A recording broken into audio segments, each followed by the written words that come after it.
오늘 강의로 배워보실 내용은요, 세뇌 기술, 인간의 합리화와 심리조종술, 최면 유도기법, 이런 것들을 배워보는 시간을 가져보도록 할게요. 저번에 제가 콜드리딩이라는 강의를 해드렸을 때도 이야기를 해드렸지만, 제가 항상 이야기를 하는 게 뭐냐면, 인간은 합리적인 동물이 아니라 합리화하는 동물이다 라고 이야기를 해드립니다. 여러분도 대충은 알고 계시는 분들도 있겠지만, 인간의 합리화가 얼마나 엉터리인지 오늘 이 시간을 통해서 배워보는 시간을 가져보도록 하겠습니다.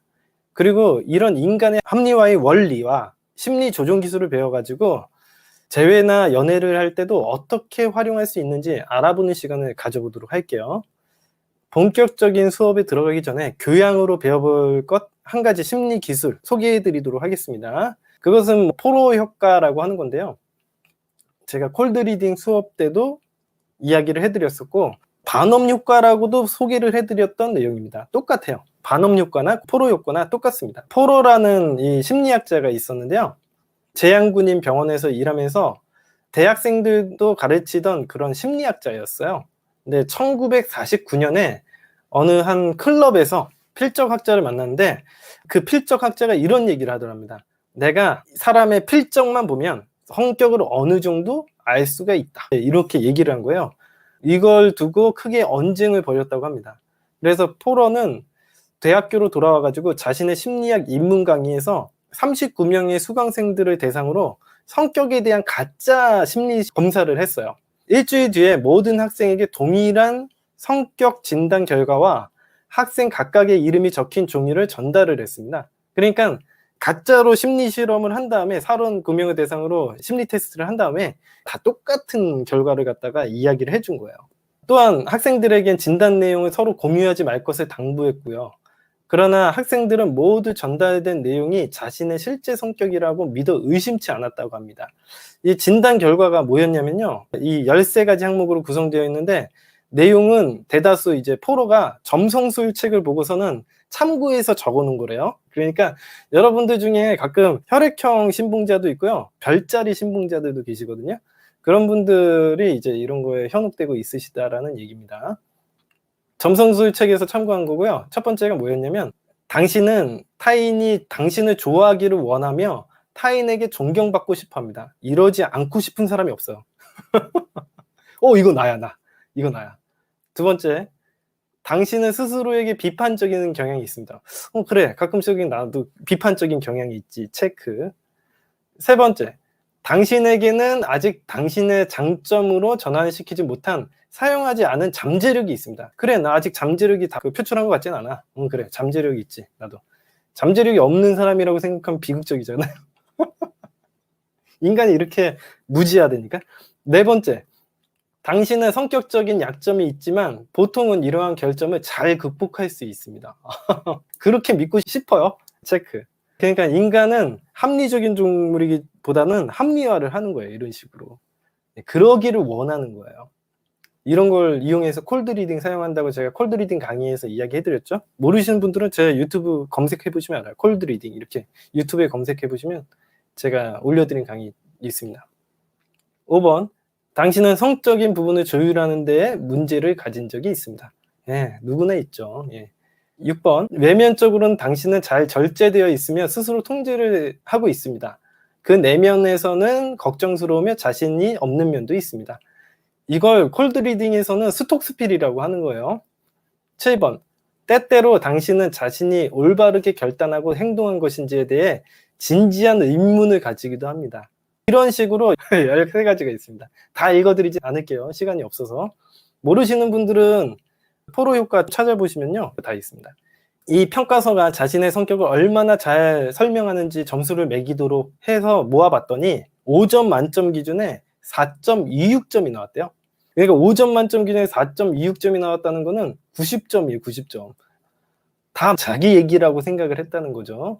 그리고 수강생 중 3분의 1 이상이 자기 친구들을 놀리는 새 써먹으려고 진단 결과를 돌려달라고 요청을 했다. 이 실험은 몇백 번이나 반복되었는데 평균치는 대략 4.2에 수렴을 했다고 합니다. 그러니까 한 대부분의 90%의 사람들이 이 심리 결과가 되게 나랑 맞다 생각을 했대요. 이 사례는 대개 심리학 입문서나 학부 과정 개론서에서 자주 소개가 되고 있고요. 영미권에서는 대중심리학으로 일컫는 사이비 성격 심리학들을 비판하는 대표 사례로 언급된다. 그러니까 혈액형이라든가 점성술이라든가 이런 거 다 이런 거라고 보시면 됩니다. 이런 식으로 애매모호한 말들을 써놔가지고 내가 그러기를 원하는 포로 효과를 이용해서 사람의 심리를 맞추는 것처럼 느끼게 하는 거죠. 이거 나야. 이거 진짜 난데? 이렇게 하는 거죠. 이 사람 진짜 쪽집게다. 잘 맞춘다. 잘 맞추긴요. 당연히 이런 스톡스피를 날리는데 애매모호한 말들이랑 그러기를 원하는 걸 날리는데 당연히 그렇게 느끼겠죠. 이게 최면 유도문을 할 때도 이거랑 되게 똑같습니다. 지금 포로 효과도 설명해드려서 이해를 했지만 인간이 이런 식으로 합리화를 하는 존재라는 걸 최면 유도문을 보면은 더 잘 이해가 돼요. 어떻게 하는지 일단 배워보도록 하겠습니다. 여러분들 제가 최면이라고 얘기를 하면 여러분들이 머릿속으로 어떤 걸 떠올리냐면 이런 추 같은 걸 생각을 해요. 저는 추는 없는데 이런 거 있잖아요. 가느다란 실 끝에 추를 하나 달아가지고 추를 흔들거나 그런 것들을 연상하실 겁니다. 아니면 메트로놈이라고 이렇게 해가지고 이렇게 왔다 갔다 하는 거 보고 그거 보고서도 최면하잖아요. 그러니까 뭔가 왔다 갔다 하는 걸 갖다가 보게 하는 이유가 있습니다. 여러분들이 책이나 미디어나 이런 것들 보면요. 최면하는 사람들이 다 추를 사용을 해요. 추를 사용하거나 아니면 레드슨 하는 그 아저씨는 라이터 쓰잖아요. 아무튼 그런 식으로 뭔가 추를 사용해서 최면을 빠뜨리는 걸 보셨는지 어쨌는지 그걸 학습하고 있어요. 그래서 추를 꺼내면 뭔가 최면을 하나 보다 이렇게 생각을 하는데 사실 추 같은 거는 필요가 없습니다. 추 없이도 최면은 가능합니다. 근데 왜 어떤 원리로 추를 이용해서 최면을 빠뜨리는 것일까? 이런 거에 대해서 한번 배워볼게요.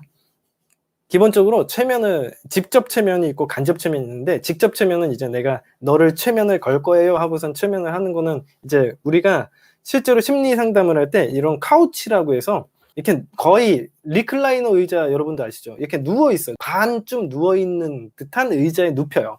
약간 침대 같은 건데 침대보다는 약간 이렇게 허리를 세우고 누울 수 있게끔 하는 그런 카우치라는 게 있습니다. 편안한 카우치에 누워서 담요를 덮어줘요. 내담자를.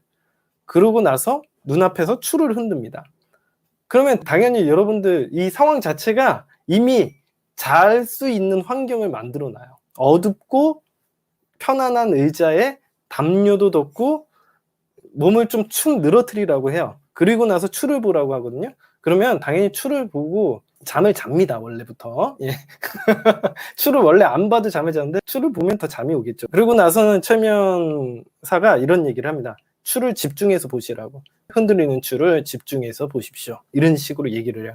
계속 보라고 지시를 합니다. 추를 보라고 집중하면 당연히 이 여러분들의 시신경이 굉장히 왔다 갔다 하는 움직이는 물체를 보게 되면 쉽게 피로를 느껴요. 너무나 당연한 겁니다. 여러분들 안 해보시면 혼자 집에서 해보셔도 돼요. 추를 이렇게 들고 계속 이렇게 왔다 갔다 하는 거 보잖아요. 좀만 보면 피곤해요. 이런 식으로 행동할 겁니다. 원래 피곤해요. 그러면 눈은 쉽게 피로해지고 눈꺼풀은 원래 감기려고 할 겁니다. 그럴 때 최면사가 이런 얘기를 합니다. 집중해서 추를 보십시오. 추를 보고 있으면 점점 눈꺼풀이 감기고 잠이 오기 시작합니다. 눈이 아주 피곤해지고 몸이 아주 나른합니다.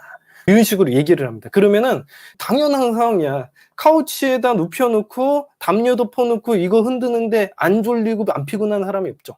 근데 사람들은 어떻게 생각하냐면 이 추에 집중을 하다 보니까 추 때문에 자기가 이런다라고 생각을 해요.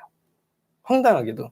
그러니까 이 전체적인 상황을 모르고요. 눈앞에서 추 왔다 갔다 하는 것과 최면사가 이야기하는 것들을 듣고 내가 최면사의 말에 의해서 졸린 상태로 들어가고 있고 자신의 몸이 어떤 최면사의 말에 의해 조종을 당하고 있다는 걸 느끼게 됩니다. 이게 최면 상태에 들어갔구나 라는 걸 그 사람은 스스로가 믿게 돼요.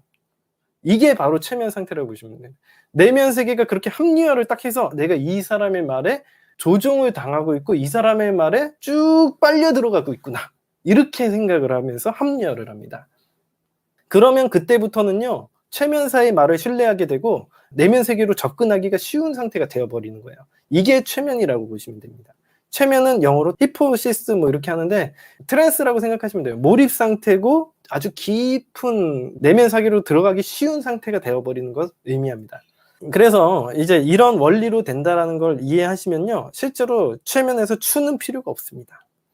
여러 가지 기법이 있어요. 저 같은 경우에는 추루를 하지 않고 그냥 말로 해도 돼요. 이걸 갖다 꼭 추루를 이용할 필요 없습니다. 최면 유도 기법이 굉장히 많은데 추루를 이용하는 사람도 있고 아니면 메트로놈 있잖아요. 메트로놈을 이용해도 그것도 추랑 비슷하잖아. 그리고 아니면 이렇게 어지럽게 돌아가는 회전체를 보라고 하고 그러잖아요. 보기만 해도 최면에 빠질 것 같은 그 회전체를 보고 있으래. 왜냐면 당연히 어지러운 거 보니까 눈이 아픈 거야. 잠이 오겠지 당연히. 눈이 피곤해지고. 이런 식으로 내 말에 상대방이 조종당한다라고 생각이 들게 만드는 과정이 최면 유도문이라고 생각하시면 돼요. 근데 제가 이야기해드리고 싶은 건 뭐냐면 이런 최면 유도문이 보시면 아시겠지만 인간이 얼마나 엉터리로 합리화를 하고 있는지에 대해서 이야기를 해드리고 있는 거예요. 최면 유도문이라는 건 실제로 내가 어떤 마법을 부려서 여러분들을 최면에 빠뜨리는 게 아닙니다. 여러분들이 믿고 싶은 걸 믿게 만들어서 최면에 빠지게 만든 거죠. 어차피 카우치에 누워있어서 불을 어둡게 해놓고 추운데면요 앉아있을 사람이 한 명도 없어요. 당연히 눈도 침침해지고요. 눈꺼풀에 힘이 빠진다고 얘기를 하면 눈꺼풀에 힘이 자꾸 빠진다고 생각하고요. 그러니까 대략적으로 여러분들이 이해해야 되는 건 뭐냐면 이미 상황을 만들어 놓고 너는 그런 감정에서 이런 느낌을 받을 거다라는 지시만 내리면 된다는 거예요. 제 최면 유도문이나 이 포로 효과나 이런 것들 보면요 당연히 누구나 느낄 만한 상황을 만들어 놓고 우리가 그거에다가 지시를 내리면 이 사람은 말을 그쪽으로 합리화를 한다는 거예요. 이게 합리화거든요. 실제로 여러분들이 재회 실패하시고 헤어짐을 당하시는 분들이 대부분 어떤 합리화를 시키냐면 상황은 이미 상대방이 스트레스를 받아가지고 임계치까지 그냥 팡 터져버린 상태를 만들어놔. 이미 끝장이 나 있는 상태를 만들어 놓은 다음에 이미 태도도 안 좋아. 남자친구나 여자친구가 벌써 스트레스를 너무 급격하게 받아서 이미 헤어질 준비를 다 하고 있는 상황에서 그때 물어보는 거죠. 너 나 별로 안 좋아하는구나? 너 나 별로 안 좋아하네. 전화 연락도 안 하고 최근에 나한테 만나자고 얘기를 안 하는 거 보니까 너 마음이 식은 거구나? 딱 물어봅니다. 그러면은 당연히 그 사람은 방법이 없어요. 당연히 그렇다고 얘기를 할 수밖에 없어요. 그런 식으로 최면을 건 거예요. 이건 여러분들이 얼마나 황당한 일을 하고 계신지 아시겠죠? 당연히 그럴 만한 상황을 만들어 놨잖아. 아까 전에 그 최면을 걸 때도 카우치에 눕혀놓고 담요도 덮어놓고 추를 흔들었던 것처럼 상황을 다 만들어 놓고 재웠던 것처럼 어차피 졸릴 만한 분위기를 만들어서 졸게 되어 있어요. 근데 사람들은 이게 최면에 걸린 줄 아는 거예요. 이런 것처럼 여러분들이 헤어질 때 어떻게 합리화를 시키냐, 어떻게 최면을 거냐. 상황은 당연히 이 전체적인 남자가 스트레스 받고 힘들고 스트레스의 임계점까지 와가지고 얘가 헤어질 상황까지 온 상황에서 마음이 떴냐 물으면 당연히 마음이 떴다고 합리화를 하겠죠. 상식적으로 최면에는 무조건 걸릴 것 같아. 이 남자가 생각을 해보면 그렇잖아. 남자나 여자분이 어떻게 생각하겠어? 상대방이. 그래, 그러고 보니까 내가 최근에는 이 여자한테 전화나 연락을 내가 많이 안 했던 것 같아. 그리고 만나자는 얘기도 내가 좀 피하고 싶은 마음도 들었던 건 사실이야. 그런 거 보니까 마음이 식었던 게 맞는 건가? 합리화를 하는 거죠. 고민을 하면 할수록 마음이 식은 게 확실하네. 이런 식으로 합리화를 하는 거예요. 여러분들은 반대로 해야 돼요. 반대로. 당연히 그럴 만한 상황을 만들어 놓고 그렇게 하면 안 되겠죠. 여러분들은 반대로 어떻게 해야 되냐면 이게 상황의 문제이지 마음의 문제가 아니다 라고 이야기를 해줘야 돼요. 상대방이 나에게 돌아오게 만들고 재회를 하고 싶게 만들려면요, 그러니까 너 최근에 업무 때문에 되게 바빴잖아. 힘들었잖아. 물론 여자친구인 나도 귀찮게 생각이 되겠지. 누구나 너가 아니어도 나였어도 귀찮았을 것 같아. 연락하고 싶다는 생각도 안 들지. 그럴 때 나도 그렇게 생각했을 것 같아. 상황의 문제인 것 같고 내가 이걸 좋게 너에게 얘기해 주려고 하는 게 아니라 당연한 부분이라 얘기해 주는 거고, 이런 식으로 얘기를 하고 넌 좀 쉬고 나중에 만나든지 하자. 너 상황이 많이 안 좋으니까 상황을 갖다 해결하고 우리 만나는 게 맞지 않을까? 이렇게 얘기하는 게 되게 좋을 거죠. 왜냐면 어차피 내가 그 친구한테 만나자고 해도 지금 상황 자체가 만날 상황이 아니어서 못 만나줄 게 뻔한데 내가 매달리면은 이상한 거야.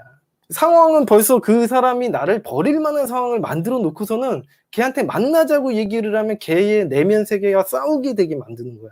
근데 내면 세계와 싸우게 되면 내면 세계가 이길까 본인이 이길까? 당연히 내면 세계가 이기지. 왜냐면 내면 세계에서는 이 상황을 바탕으로만 판단하는데 상황에서는 스트레스가 많이 받는 상황에서 이 내면 세계가 얘를 계속 만나보려고 하겠어요? 그건 마음의 문제가 아니라요, 상황의 문제거든요. 그래서 안 만나려고 했거든. 그래서 걔한테 안 만나는 게 좋겠다고 얘기를 하는 게 좋아요. 그래서 여러분들, 제가 예전에 방송했을 때도 상대방이 헤어지자고 얘기했을 때 응 알았어 나도 좋아 이렇게 얘기하라고 한 게 왜 그러냐면, 상대방이 헤어지자고 이야기를 하는 이유는요, 상대방을 떨어뜨려 내려고 하는 거거든요. 떨어뜨려 낸다라는 얘기는 무슨 얘기냐? 상대방이 나에게 달라붙어 있다고 생각을 해서 떨어뜨리려고 하는 거예요. 이 내면 세계에서는 그렇게 생각을 하는 거예요. 그래서 떨어뜨려 내려고 했는데 걔는 기분 좋게 간다? 그러면 내면 세계에서는 물음표가 생길 수밖에 없어. 나는 얘를 적극적으로 떨어뜨려 내야 된다고 생각을 했었는데 뭔가 착각을 했나? 얘가 좋다고 하고 가버리네? 이건 뭔가 좀 내가 잘못된 판단을 했을 수도 있겠다라는 생각을 하게 만드는 거예요. 이 물음표를 달게 만들어야 되는데 여러분들은 그렇지 않죠. 그러니까 여러분들의 내면 세계에서 뭔가 판단이 잘못됐다라는 생각을 하게 만들어야 되거든요. 그렇게 못한다라는 거예요. 이게 여러분들 다 똑같습니다. 모든 원리에 이런 것들이 적용이 돼요. 세뇌시키는 방법도 그렇고 최면에도 그렇고 여러분들 매일매일 지각하는 친구를 버릇 들이려면 어떻게 해야 되고 이런 것들도 다 그런 겁니다. 자, 어렵지 않죠? 여러분들 최면이 되게 무섭다고만 생각했을 거예요. 아, 최면? 무서워. 이거 미르코 방송 보면 최면 걸리는 거 아니야? 최면 걸렸죠, 여러분들. 걸렸다고 해도 상관없어요. 여러분들이 실제로 걸렸는지 안 걸렸는지도 잘 모르고, 그리고 이게 최면이 걸린다 안 걸린다 이런 개념도 없어요. 세뇌에 걸렸냐 안 걸렸냐 이런 거 따지고 있어봐야 여러분들 인생만 낭비하는 거지. 강의를 통해서 여러분들이 아셔야 되는 게 인간의 합리화가 얼마나 엉터리인지에 대해서 이해하셨으면 좋겠고, 이걸 어떻게 이용을 하시면 되겠다. 일단 상황을 만들어 놓고 거기에다가 내가 합리화할 포인트, 프레임을 제시를 하면 돼요.